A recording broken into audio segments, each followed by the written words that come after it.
They both had capabilities of coming out the winner. Just because of the experience Papa T had before their fight, I expected Papa T to come back, but can't judge. Pau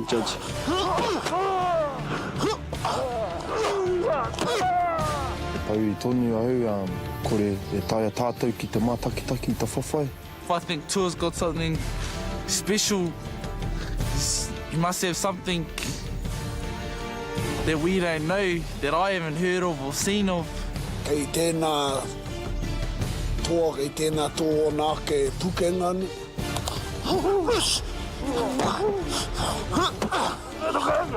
That everyone was actually surprised, really. It was like a real big surprise. I was shocked.